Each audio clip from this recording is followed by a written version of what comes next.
Hello, welcome back to the Cricket Nerds. Benji and I talking about day 2 of the test match between India and England, the 5th and final test match, which is very much looking like it's going India's way. If you are an Indian supporter, then you are going to enjoy this podcast because we're going to be talking about how great India have been, how woeful England have been, and why India have, well, basically dominated this series in lots of ways. So to start with, let's think about what happened at the start of the day. India were obviously batting in a fairly decent position. And at one stage during that morning session, I don't know about you, Benj, but I just thought Rohit Sharma and Shubman Gill could bat all day with the way they were going. Yep, pretty much. They could have done, and they looked so good, and they both came out with hundreds, and they were well deserved. Interestingly, Ben Stokes bowls himself in the 5th and final test, and with his first ball, gets Rohit Sharma out. Insane. Yeah, ridiculous. I mean, first time you've bowled in ages, and you skittle Rohit Sharma, who's on 103. It's you don't really understand it, these things. It's a bit of a glimpse of what could have been if Stokes had been fit enough to bowl the entire time. I mean, Yeah. I don't think he was quite up at his old pace, but still looking good. Yeah. Still bowling quicker than Ollie Robinson. Anyway, so yeah, it is a glimpse of what could have been, I suppose. But India, I mean, it wasn't just the Rohit Sharma and Shubman Gill show. Like, the whole of that top 5 have performed. Devdutt Padikkal on Test debut put in a fantastic performance. Will lead a lot of people to think why he's not been playing and why Rajat Patidar has all the way through the series. I reckon it was just to give England a chance. Maybe. But yeah, Devdutt Padikkal looked really good as well. Looked quite at home at that number 4 position. Interestingly, India had a top 4 who are all actually openers. So a top 4 that are all by trade openers, but can all play wherever really. And yeah, he looked good at the top of the order there.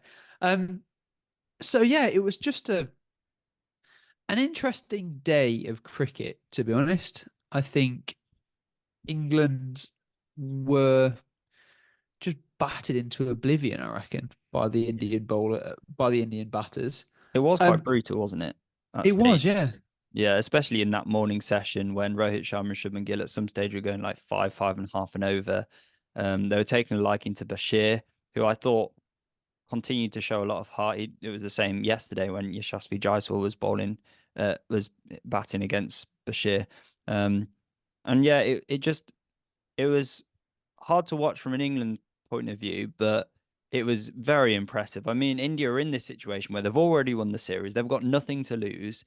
And in a country where milestones are everything and you're looking to hit those milestones because you know that there's someone knocking on the door. We've seen how with Kohli's injury and KL Rahul's injury, Rajat Patidar's injury even, which has affected this test, Shreyas Iyer not being in form, there's been a really good player who's been able to step in, an in-form, international worthy player who can come in and take on that role. And so these players, these young players are coming into this Indian team in great form, thinking, we want to stay in this team. We want to show that we can do it. So when they're in this situation, I mean, it is perfectly made for them. And yeah, they played very well. I mean, Shubman Gill's innings for me, it just cements this idea that he's the next big thing for India. I mean, Sarfaraz Khan looks great, Padikkal looks great, but when Shubman Gill's batting, it just looks so effortless. It's just really good to watch. Let's talk about England's bowling then, because you mentioned Stokes' wicket, which was a bit of a freak. He only bowled 5 overs in the day. That was enough. What are your thoughts on England's fast bowlers, James Anderson, Mark Wood? Because they didn't get as much swing as James Anderson, as Bumrah and Siraj did. But do you reckon they weren't really with it in this day? No, I don't know. I think yesterday Wood looked off. He was bowling quick, but it was sort of going short. It was being smashed all over the place. Whereas today he looked a bit more controlled. And definitely looked a lot better later on in the day. I think he's actually unlucky to be it again Mark Wood with no wickets. Like he either takes no wickets or takes five. It's Yeah. very strange. There's like no in between with Mark Wood. Anderson, it was a good ball to get rid of Shupman Gill. Um, moved around nicely. I think there's not been much off the um off the seam, although the ball that got Shupman Gill did seam back in. Yeah, I think they'd have expected more from Dharamshala, but also it's the conditions of each day, isn't it? I think day one probably suited swing a little bit better. Um, it looked like the ball wasn't reverse swinging very much, whereas I think Siraj managed to get a little bit of reverse swing Yeah. during their innings. Um, so it's just one of those things with cricket balls. You can do the same thing with them, but sometimes they'll reverse, sometimes they won't. I think Yeah. having Anderson for the reverse swing would have been really good. I know England have taken that new ball now about 40 overs ago, so Mm. where they're well into the second new ball.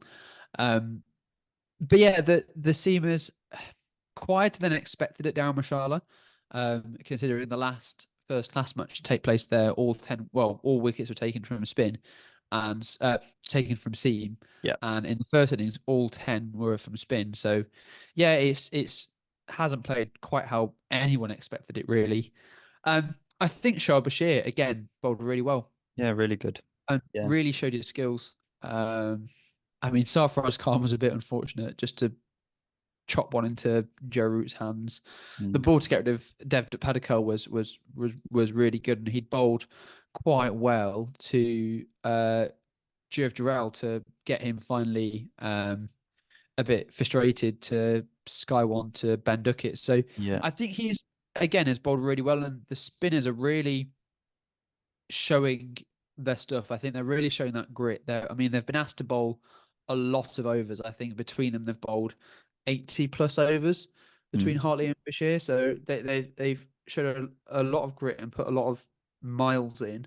Um, so I think all in all, not a bad showing for the England bowlers. I think the issue Yeah. has been, it has been all series, Mm. England's batting, England's top six has let them down. Yeah. I mean, in a way, England's spin has been the positive thing for England this tour because you've got two players who have both made their debut in this series, who are England's first choice spinners because Jack Leach can't play for more than 3 games without getting injured, which is unfortunate because he's had got that experience. And they've in a way it's kind of good that they've had lots of overs, because it means that they can and in a country which is good for spin to get that confidence to be potent in the future. And I mean, the next time England tour India, if these two carry on being England's first choice spinners, then that's so much more experience to have, and they'll learn loads from this experience. So yeah, it's positive. However, at the same time, these Indian batsmen who are coming in, they've grown up on against spinners who are a lot better. So it's just a lot harder. Just going to Mark Wood, he's quick. We know that, but even like Jasprit Bumrah facing a quick delivery from Mark Wood, he's able to play it out. To bowl well fast in India, you've got to be like Jasprit Bumrah, who's got all the skills. James Anderson has generally bowled quite well in India and kept things tight, but he's getting on a bit. He's not quite the bowler he was, and Mark Wood is he's not quite got the skills. Yes, he can be skillful at times, but it's more that pace and energy and that he puts into his bowling that makes him Yeah. effective. So in a way, Mark Wood's been a bit nullified, which means England have relied on the spin. And India, as a contrast, their bowlers, when they get on top, you think about how well Kuldeep Yadav bowled in the first innings. They just seem to have this way of keeping on top, keeping the pressure on. Whereas because of England's lack in experience, they release the pressure. And you saw how Kuldeep Yadav and Jasprit Bumrah batted when England had them 8 down for 428. At that stage, you'd expect India against England to wrap up the innings quite quickly. Whereas Kuldeep Yadav and Jasprit Bumrah, all they did was bat sensibly and positively, and that was enough to nullify the England attack. You see how England were on a roll after the Stokes and Anderson wicket. You reverse the situation, England probably would have only scored about 150 runs at the maximum. India then with Sarfaraz Khan and Paddock put an almost 100 partnership just by playing normal positive cricket. And that's the difference, is the bowling attacks means Yeah. that England capitulate against India, and India have the ability and the technique to be able to just ride the storm when it comes and then take the attack to England's bowlers. And that's been the biggest difference for me. And I was watching today thinking, how did India lose the first test? But I think there was still a few teething issues there going on. But yeah, overall, it's been an okay day for England. I mean, they've tried really hard. They've done the best they can with the tools they've got and the pitch that was presented to them. But India, like Rohit Sharma and Shubman Gill, absolute class and great stuff from Paddy and Sarfraz as well. So yeah, it'll be interesting to see what happens tomorrow. I expect England, well, I hope England will still be batting at the end of tomorrow. But I expect India to maybe score another 20 runs in the morning and England to struggle to make up the runs, and India will probably win by an innings unless You'd Joe hope. Root. Yeah. Yeah. So Yeah. we'll I we'll see what think happens. we'll see what happens. I think England need to. I mean, they need to pick up the last 2 wickets very quickly. That's a must. And then they need to just bat for 2 days. Well, I think that's the only way that England have got a chance in this game. Like Yeah.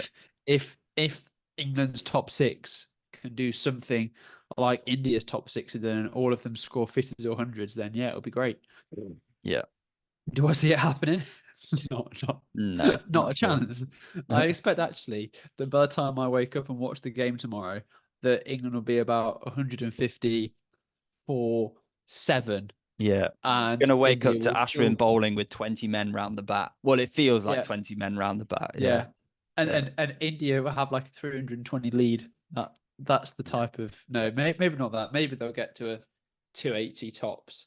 Yeah. But Who England knows? still being 100 behind, 7 wickets down. Probably it'll be how it'll be, but we'll Yeah. see. Look, we're being pessimistic English people. Let's be positive. What's going to happen is England going to be great. No, Yes. look, regardless, I think this has been the thing that I've been thinking about recently with this tour is it's so hard to go and play in India and go to win in India. I think it's probably on par or even harder than Australia Oh, for to go sure. and win. And I think that it's just the the fight that some of the England players have showed, particularly like Zach Crawley, Ben Duckett, Ollie Pope in that first test, and the spinners, it's been there's been some real positives for English cricket. It'll be interesting to see how the summer of cricket goes for England when they're back home. Um, but I think it's been a good tour overall. It's always hard to go and play in India, so I think to even win a test match is kudos enough. England came in wanting to win the series. Of course, they wanted to win the series with that Mm, belief. But if England can rescue a 3-2, it will be a miracle. But yeah. it's been a good series regardless. Anyway, we'll see what tomorrow brings. Yeah. I mean, to win in India, you have to take your opportunities when they come, and England have gone lacking in that department. So I think that would be the reflection for most people after this series is complete. But still, Yeah. 3 potential days to go. Um, we're going to bring you reviews from all the days, so stick around for that. Thanks so much for all your support during this series. It's been really amazing to see. If you would like to support our channel further, you can become a channel member and have some different perks, like you get exclusive videos. We try and do about one a month of those, and we try and, well, you get better access to us answering your questions and your CNQs and those sorts of things. So if you've got any questions, bless you, Benji, please ask them in the comments below. Also, you can subscribe, like, all the usual stuff, and you can follow us on social media by following the links in the link tree. So thank you so much for watching, and we look forward to seeing you very soon.